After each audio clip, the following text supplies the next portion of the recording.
मंत्री थे। अच्छा। और जब नागपुर में अधिवेशन लिया तो मैंने आपको विशेष आमंत्रित करके आप आमंत्रित भी किया था, पर आप आ नहीं पाए थे महासभा के अधिवेशन में नागपुर में। ओहो ओहो ओहो, मुझे तो आना चाहिए था। मैं ख्याल से कहीं त्रुटि हुई है। बल्कि किताब में आपका नाम भी लिखा हुआ है। अच्छा अच्छा। समाज की विभूतियां करके मैथिली चंद जी गुप्त का आपका नाम लिखा है उसके अंदर। कोई बात नहीं, अपन अब मिलेंगे। देखिए जुगल किशोर जी, हाँ मुझे क्या लगता है हाँ हाँ कि बनिया समाज को अब बहुत अहम भूमिका निभाना चाहिए। निश्चित रूप से और जो बनिया समाज है हाँ उसका इकोनॉमी में बड़ा कंट्रीब्यूशन है।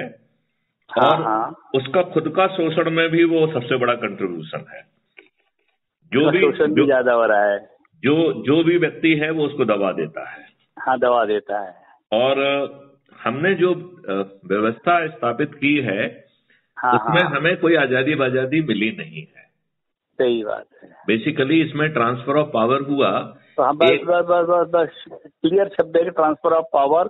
वो भी उनके अपने चहेते नेहरू जी के लिए और उनके लिए जिन्होंने देश की आजादी की लड़ाई लड़ी, उनके लिए कुछ भी नहीं था। वो तो उनके अपने पिट्टू बन के रहे और कभी उनको कोई टॉर्चर नहीं किया गया। जो टॉर्चर बाकी लोगों को हुआ है वो उनको कहाँ हुआ है। हाँ बिल्कुल, आपने ठीक कहा, बहुत ही आपने ठीक कहा है। भाई देश के अगर सही में अगर मेरे दिल की अगर कोई बात पूछे तो सुभाष चंद्र बोस के अलावा कोई हीरो नहीं था। आपने मेरे मन की बात कह दी है। सरदार वल्लभ भाई पटेल जैसा कोई गृह मंत्री नहीं हो सकता दुनिया के अंदर, जिससे पूरा अखंड भारत बनाया। नहीं तो भारत तो सब नवाबों में और लोगों में बटा हुआ था, छोटे छोटे राज्यों में बटा हुआ था। हर अपनी जगह अपने एक राजा राज कर रहा था। मगर सबको अखंड भारत बनाने के लिए, सबको जोड़ने के लिए जो भूमिका उन्होंने की है, जिस तरीके से संयम का, शालीनता का परिचय दिया है, कहाँ ऐसा देखने मिलता है। देखिए मैं आपको बताऊं, अंग्रेजों की तो प्लानिंग थी कि भारत को 500 हिस्सों में बांट दिया जाए। हाँ बिल्कुल, और जैसे अफ्रीका को बांटा था ना लाइन खींच के, ऐसे ही आपकी लाइन खींच देते वो। हाँ, और प्रयास तो वही किया उन्होंने। ये पाकिस्तान की जो नीति बनी है, उन्होंने उस जिन्ना को उकसाया है। उनको मालूम था कि एक तरफ जिन्ना को उकसा दिया कि तुम बन जाओ प्रधानमंत्री, इधर नेहरू जी को बोल दिया तुम प्रधानमंत्री। तुम दोनों में आकांक्षाएं भर दिया, अपेक्षाएं भर दिया, एम्बिशंस बना दिया। अब दोनों फिर कॉम्प्रोमाइज करने को तैयार नहीं। फिर क्या है कि ये जिन्ना की जो स्टोरी है ये शुरू वहीं से हुई है, अमेरिका अपने लंदन से शुरू हुई है। उसके मन में पहले से कोई इच्छा नहीं थी कि मेरे को प्रधानमंत्री बनना है। आप बिल्कुल ठीक कर रहे हैं। क्योंकि वो खुद बीमार थे, उनको मालूम था कि 4-6 महीने के ऊपर मैं जिंदा रह नहीं सकूंगा। वो वैसे बहुत अच्छे इंसान थे, मगर उनको कट्टरता में, उनको मुसलमान की कट्टरता में उनको बदल दिया। तुम्हारे मुसलमानों पर ऐसा हो रहा है, रोज रोज यानी इनके जो चाहिए लोग थे, ब्रिटिशर्स जो थे, वो उसके कान भरते थे कि देखो मुसलमानों को भारत में दबाया जा रहा है, मुसलमानों की स्थिति खराब हो रही है, मुसलमान ऐसे हो रहा है। तो उस आदमी को, बेचारे को, ये सोचना पड़ा कि सही में देश के अंदर मुसलमानों के साथ बहुत ज्यादा ज्यादतियां हो रही है। तब जाके वो कट्टरवादी बनाया। और बनाया किसने? ब्रिटिशर्स ने बनाया। अगर नहीं जाते तो आज पाकिस्तान अलग नहीं रहता। और महात्मा जी की नीति भी बराबर काम नहीं कर पाई। पहले तो उन्होंने बोल दिया था पहले मेरे टुकड़े होंगे तब देश के टुकड़े होंगे। बाद में वो भी सरेंडर हो गए नेहरू जी के सामने, क्योंकि जिन्ना अड़ गए, इधर नेहरू जी अड़ गए। अब दोनों को कैसे करे, दो ही देश के 2 टुकड़े करके बांट दो भाई। देखिए, एक तो होता है सरेंडर करना, हाँ, और एक होता है प्रयास करने के बाद सरेंडर करना। हाँ, तो प्रयास तो कहीं दिख नहीं रहा था महात्मा गांधी। नहीं, कोई प्रयास नहीं किया गया कि एक भारत बना रहे, इसके लिए प्रयास किसी ने नहीं किया। तो जरूर महात्मा गांधी जी ने ये घोषणा की कि मैं हर साल कर दूंगा। सुभाष चंद्र बोस को दबाने से लेके हर चीज में वो तत्काल जो है ना अनशन पे बैठ जाते थे। भारत बटने के लिए तो उन्होंने अनशन नहीं किया। बल्कि कई ऐसे प्रसंग है जिसके अंदर सुनने को मिलता है कि भगत सिंह की फांसी को रुकवा सकते थे। ब्रिटिशर्स ने कहा कि अब आप गांधी जी से हाँ बोलवा दो तो मैं रोक देता हूँ, मगर नहीं रोका उन्होंने। बल्कि और उल्टा कहा उन्होंने कि इसके अंदर जितनी देरी होगी उतने लोगों में ये होगा, जल्दी कर दो। एक दिन पहले ही फांसी देनी पड़ी। यानी ये नेहरू जी की और गांधी जी की जो भूमिका थी ना, देखिए राजकारण की दिशा दो तरफ मुड़ती है, एक सत्ता की तरफ मुड़ती है और एक देश के विकास के लिए मुड़ती है। उन्होंने सत्ता के लिए तो अपने आप को समर्पित किया कि मेरे को देश का प्रधानमंत्री बनना है।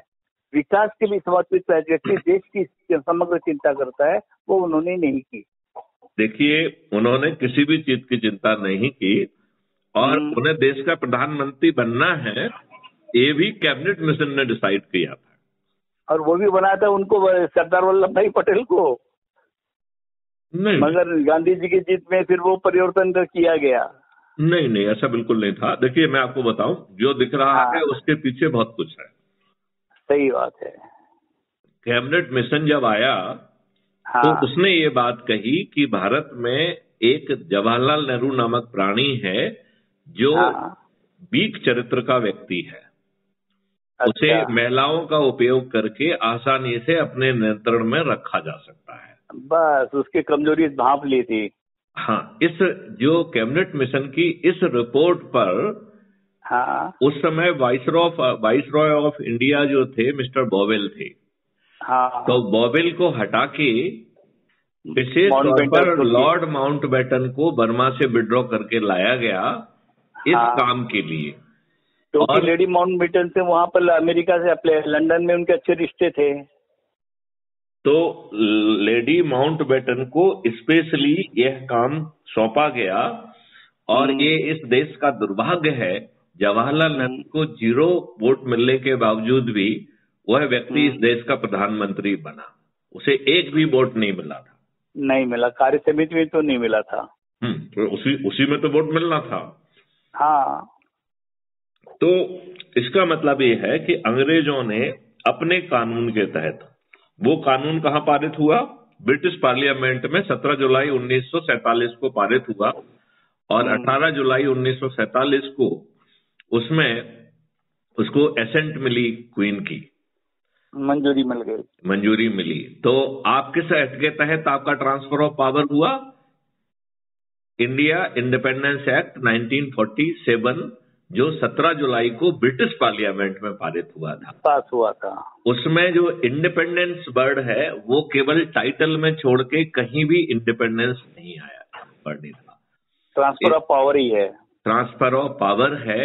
और ये भारत 2 डोमिनियन, बल्कि ये भी तो सुना था मैंने कुछ सालों के लिए ट्रांसफर ऑफ पावर रहेगा पर्टिकुलर पीरियड के लिए, तो उसके बाद फिर से ब्रिटिश रिजीम शुरू हो जाएगी। नहीं, ऐसा तो नहीं था, क्योंकि मैंने कहीं पढ़ा था, किसी ने भेजा था तो मैंने उसको पढ़ा था, हालांकि सच्चाई मेरे को नहीं मालूम। ऐसा नहीं है। ये जो ट्रांसफर ऑफ पावर था, संविधान में भी कभी आपको नेशन नहीं एड्रेस किया गया है, स्टेट एड्रेस किया गया है और डोमिनियन स्टेट आपको दिया गया था।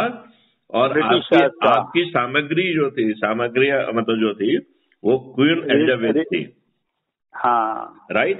ये नियम जो है 1976 तक लागू था, ये सेक्शन 2 था उस एक्ट का। और इसको जो है संशोधित किया है 1976 में, क्योंकि अब उसकी कोई उपयोगिता रह नहीं गई थी। राइट। अब अंग्रेजों के द्वारा चयनित जवाहरलाल नेहरू ने एक भी काम जो है ऐसा नहीं किया जो देश के लिए था। देखिए, मैं जुगल किशोर जी आपसे पूछना चाहता हूं कि जिस जगह पे पाकिस्तान बना वहां पर मुस्लिम लीग की सरकार नहीं बनी थी। हेलो, बिल्कुल सही बात है, ठीक है ना। तो जब मुस्लिम लीग की सरकार नहीं बनी थी और एक वकील आया जिसका नाम रेडक्लिफ था, उसने पेंसिल से लाइन खींच दी और वो पाकिस्तान और हिंदुस्तान की बाउंड्री बन गई। तो एक किसी भी सामान्य दर्जे के आदमी को यह फिक्र होना चाहिए थी कि बड़ी संख्या में हिंदू जो है वो पाकिस्तान से हिंदुस्तान आएंगे और हिंदुस्तान से मुसलमान पाकिस्तान जाएंगे, है कि नहीं है? बिल्कुल, ये वाजिब था, बिल्कुल जरूरी था। नहीं, ये बात हर किसी के जहन में आना चाहिए थी कि नहीं आना चाहिए? बिल्कुल बिल्कुल बिल्कुल। तो फिर जो है 1947 एक्चुअल इंडिपेंडेंस और so called transfer of power के पहले क्या इसके डिटेल्ड प्रोटोकॉल नहीं होना चाहिए थे कि दोनों तरफ से लोग सुरक्षित रूप से आ जा सकें? बहुत जरूरी था। ये क्यों नहीं किया गया? क्योंकि उनकी अपनी सत्ता की उनको इतनी ज्यादा ये लग रही थी, उसके पीछे वो कुछ भी करने को तैयार थे। देश के लाखों लोग मर जाए चलेगा, पर ये तो गलत, बहुत ही गलत नहीं, बहुत ही गलत था। अच्छा, अब आप ये बताइए, जो नियम कानून आज की आपकी पुलिस जो है 1861 पुलिस एक्ट से चल रही है, और आज तक जो है इन काले अंग्रेजों को 1861 का एक्ट ही अच्छा लगता है। जब भी कोई पुलिस सुधार की बात कहता है तो इन काले अंग्रेजों की रूहें कांप जाती हैं।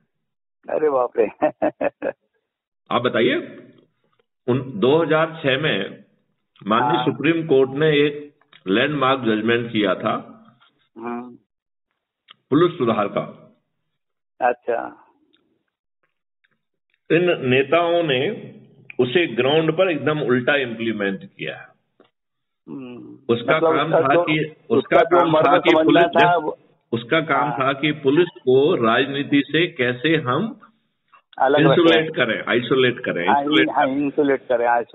और आज देखा जाए तो पुलिस पूरी तरह से नेताओं के नियंत्रण में पहुंच गई है। आज एक सिपाही भी बिना राजनेता के इंटरफेरेंस के पोस्ट नहीं होता है। आप ये देखिए कि डीजी और कमिश्नर, चाहे मुंबई का देख लीजिए या कहीं का देख लीजिए, आप देख लिया ना वो हालत क्या है करके। आज भी वो बेचारे वो अंडरग्राउंड है। मैं वही कह रहा हूं कि ये सब अपने आप को जोकर साबित कर रहे हैं, अपने आप को कठपुतली साबित कर रहे हैं, जो इन राजनेताओं के हाथ में अपनी स्ट्रिंग इन्होंने दे दी है, अपनी चाबी इनको दे दी है। नेता इनको जैसे नचाना चाहते हैं वैसे नचाते हैं। आ रहा हूँ। आप इस बात से सहमत है कि नहीं है? बिल्कुल सहमत हूँ। मैं तो बहुत चिंतन करता हूँ, कई बार तो मेरे आंखों से आंसू भी निकल आते हैं। देश की दुर्दशा सही में मुझसे सहन भी नहीं होती, क्योंकि मेरे आदर्श हमेशा 3 लोग रहे हैं। पहले रही है मदर टेरेसा, जो सेवा भाव की प्रतीक है, और कुछ कमियां होने के बावजूद भी उन्होंने जो देश से रुग्ण सेवा की, क्योंकि मैं सबसे ज्यादा पीड़ित सेवा रुग्ण सेवा को मानता हूँ। तो पहली आदर्श वो है। विवेकानंद जी मेरे लिए एक चरित्र के लिए मैं उनको मानता हूँ कि उनके जैसा सच्चरित्र व्यक्ति बहुत कम होते हैं। और तीसरे सुभाष चंद्र बोस। ये मेरे बचपन से 3 लोगों की जो छाया है, छाप मेरे दिमाग में, दिल में उतरी हुई है। और इसीलिए मेरे को बाकी लोगों के जो चरित्र जब मैं पढ़ता हूँ, नेहरू जी का, गांधी जी का, मेरे समझ में नहीं आता। ये सब लोग मेरे को बिल्कुल बौने नजर आते हैं। उनसे अच्छा तो मैं अगर वो राष्ट्रपति बनता या प्रधानमंत्री बनता तो देश को चला सकता था। यदि आप इसे गहराई से देखें तो कहीं ना कहीं वो एजेंट दिखाई देते हैं। बिल्कुल एजेंट ही है, और क्या है। तो फिर देश का क्या? आपने तो देश में आपने जो भ्रष्टाचार मुक्त भारत की जो कल्पना की है तो बहुत कठिन समस्या है। सरलता से भ्रष्टाचार का जो नाग है वो आसानी से अपनी ये बहुत ही आसान काम है। जुगल किशोर जी, मैं आपको आश्वस्त करता हूँ, बहुत ही आसान काम है। मैं आपकी जानकारी के लिए, मेरे को अंतर्राष्ट्रीय भ्रष्टाचार मुक्त संगठन का अंतर्राष्ट्रीय अध्यक्ष बनाया गया था, पर मैंने बहुत सारी जगह पे जो बातें सुनी, देखी, तो संगठन के काम करने के लिए जब मैंने लोगों को प्रेरित किया, प्रोत्साहित किया, बोले भैया दुनिया के अंदर तो हम लोग तो भ्रष्टाचार में इतने लिप्त हो गए हैं कि अगर हमने ट्रैफिक का रूल तोड़ा, 50 रुपए पुलिस वाले को नहीं दिया तो आगे नहीं बढ़ सकते हैं। बोले हम तो यहाँ तक अपने आप को ये मानते। मैंने कहा फिर नियम से क्यों नहीं चलते भैया?